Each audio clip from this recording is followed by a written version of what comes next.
Mga boss, welcome po sa ating channel. Share ko lang sa inyo mga boss, GPS na gamit ko kapag pupunta ako ng Manila o kaya Leyte.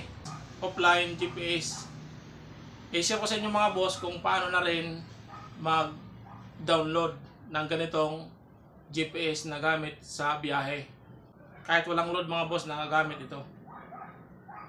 Pero hindi ako sigurado kung sa lahat na Android phone gumagana ang ganitong offline GPS map. Na gamit ko pa lang ito mga boss sa Cloud Phone at sa Vivo. Andito na tayo mga boss sa Play Store. I-type lang natin dito ang Karta GPS. Karta. Ito mga boss, Karta GPS Offline Navigation. I-press natin. Press natin itong install. Subok ko na ito mga boss na ganitong GPS. Ilang beses ko na ito mga boss na gamit papuntang Manila o kaya Leyte. Ayun na mga boss, nagdo-download na. Ang kagandahan nito mga boss, mayroon siyang location. Makikita mo kung saan ang iyong location. Sa pag-type mga boss ng ruta, halimbawa ngayon nandito sa Northern Samar tapos pupunta ka ng Manila, ang ginagawa ko dyan mga boss, pag andun na sa Matnog tsaka lang ako magta-type kung saan sa NCR, kung saan sa Manila. Kasi minsan mga boss nagbabago rin yan. Minsan type ka Manila to Samar, pag ang turo minsan ng GPS mapupunta muna ng Cebu o kaya Iloilo. Kaya kapag nagta-type ka bago ka umalis, kailangan i-check mo muna kung saan ang dadaanan ng GPS. Ito nga pala mga boss na Karta GPS, halimbawa Matnog to Bulacan o Ilocos. Tapos ang sasakyan mo naman motorsiklo, hindi dadaanan ng expressway. Ang turo kasi ng mga boss ng GPS, doon siya dadaan sa expressway. Kaya i-check mo yun muna kung dadaan sa expressway o hindi. Kapag dadaan mga boss ng expressway, ang type mo nun hanggang Batangas lang. Tapos check mo naman doon kung saan ang daanan ng mga motor, yung 125cc, 150cc, yung hindi makakapasok ng expressway, para hindi ka maligaw o hindi ka makapasok sa expressway kung ang motor mo naman ay 125 lang o kaya 150 or 200. Kasi sa expressway ang sabi 400 daw ang pwede doon sa loob. Itong naka-install na GPS sa cellphone ko, yung gamit ko sa pag-video, matagal na yan mga boss na Karta GPS. Mga 5 taon na siguro yan dyan. Kapag kailangan niya na lang mag-update, pag kailangan niya mag-update, kusa na lang yan mga boss mag-update kapag mayroon siyang nasagap na wifi. Sa mga kaibigan ko kasi mga boss na nagsabi sila na niligaw daw sila ng kanilang GPS, iba daw ang dinaanan. Dapat bago ka bumiyahe, check mo muna kung saan siya dadaan yung GPS, kung diversion o sa proper. Kapag GPS kasi mga boss, madalas ang turo talaga kung saan ka dadaan sa diversion. Halimbawa, Matnog to Manila, maraming diversion yan sa Bicol o kaya sa Laguna. I-check mo doon kung diversion ang dadaanan. Tapos kung diversion yung ruta, magbago ka ng type, ibahin mo naman yung ruta mo na para hindi na siya dumaan sa diversion kung hindi mo naman gusto dumaan sa diversion o kaya kung sa proper. Ang iba kasi kung pag type halimbawa Matnog to Manila, yun na. Kaya minsan papasok ng diversion o kaya papasok ng proper sa isang bayan, tapos hindi niya naman gusto dumaan sa isang proper sa isang bayan. Yung kaya dapat i-check mo muna kung saan ang turo ng GPS, saan ang ruta. Hintayin lang natin mga boss mag-full download. Ang kagandahan dito mga boss sa Karta GPS, kahit nasa barko, na papansin mo kung saan banda na ang iyong location. Makikita mo doon sa GPS. Kahit gabi, pagtawid mo ng Matnog to Allen, mapapansin mo kung malayo pa sa Matnog o malapit na, kasi active ang iyong GPS. Sa karta GPS, meron siyang yung speed limit.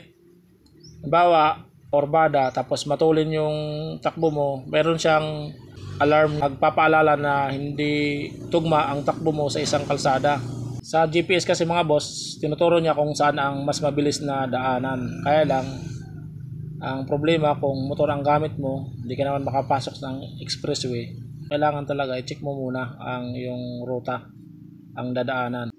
Makikita natin dito mga boss ang location, tapos yung mga kalsada sa isang barangay. Makikita mo rin kung malapit ka sa dagat. Yun ang kagandahan dito sa karta GPS. Yan na mga boss, install complete. Check na natin dito mga boss. Ito na mga boss, ito na. Press natin.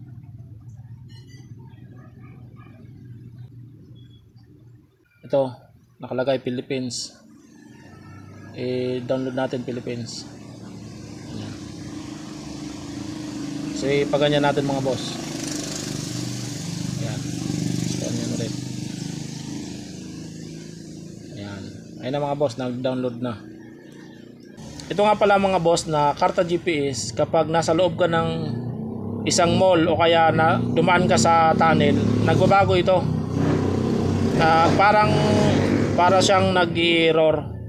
Pero pag labas mo ng tunnel o kaya paglabas mo ng mall, magbabalik na siya sa kanyang location, sa ruta. Halimbawa, dumaan ka sa tunnel, pag labas mo ng tunnel, magbabalik yan, automatic yan, magkakaroon siya ng ruta. Ganon din sa sa bundok o kaya sa zigzag road tapos maraming mga puno. Kapag hindi na sagap ng satellite ang iyong cellphone, itong GPS, parang mag-error din siya mga boss. Kapag zigzag, di ba, palikong ganyan, tapos may mga puno, mawawalan siya ng signal galing sa satellite kung mabilis ang iyong takbo. Kailangan kasi nito mga boss, laging nasasagap ng satellite. Pero kapag sa bahay lang, gumagana naman mga boss, kasi dito sa bahay, yero lang naman yung bubong. Nakikita mo naman ang iyong location. Yun lang, kapag sigsag tapos matulin ang takbo, tapos maraming mga puno sa lugar na yon, nag-error siya. Pero pag mabagal siguro naman ang takbo mo, sapat lang naman doon sa tinakda na takbo sa isang kalsada, hindi naman siguro yung parang mag-error. Sa pag-download mga boss ng karta GPS, hindi ako sure kung dapat ba talaga nasa labas para makapag-download. Nilabas ko lang yan kasi pakiramdam ko mas mabilis siya mag-download kapag nasa labas, yung nakakasagap ng signal. Tingnan natin kung tapos na. Muulan kasi dito mga boss, kaya mayroon siyang takip. Ayan, ito mga boss, malapit na mga boss matapos. Ayan, ilagay na natin sa loob.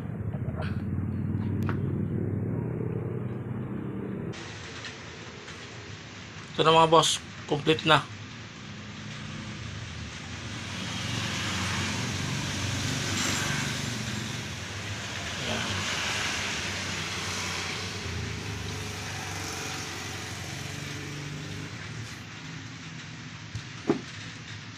Tapos natin to.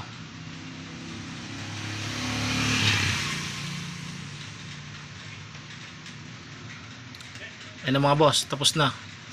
Tapos na siya, may download, may location na yan. Ayan o, may location na siya. Ayan.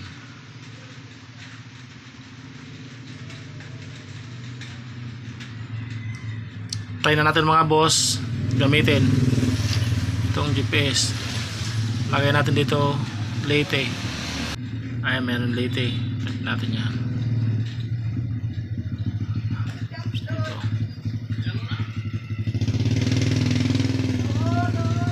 Ito, press pa natin to.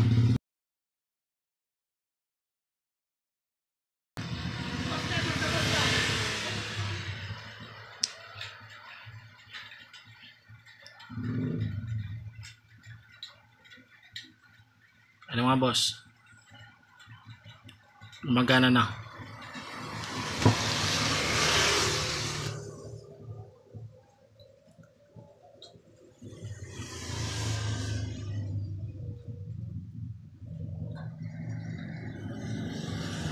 Ito naman natin mga boss. Alin. Ito. Alin.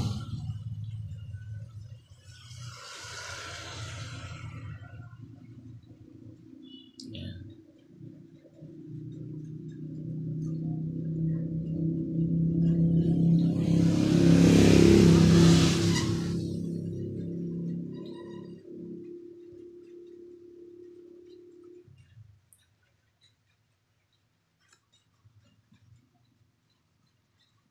Yan. Gumagamit. Ano nga boss, gumagana na. Yan lang po mga boss. Maraming salamat.